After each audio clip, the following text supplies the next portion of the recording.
This is a incredibly unforgiving environment down there on the seafloor.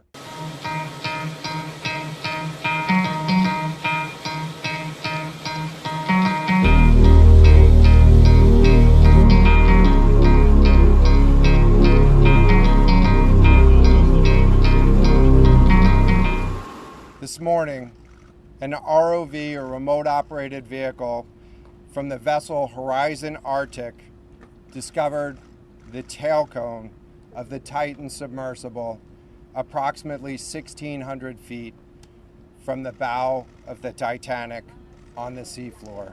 This is an incredibly unforgiving environment down there on the seafloor, and the debris is consistent with a catastrophic implosion of the vessel.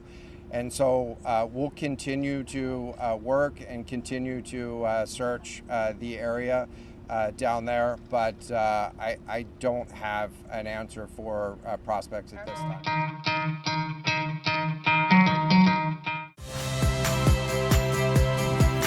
Saya Cynthia Rompas. Saksikan program-program Kompas TV melalui siaran digital, pay TV, dan media streaming lainnya.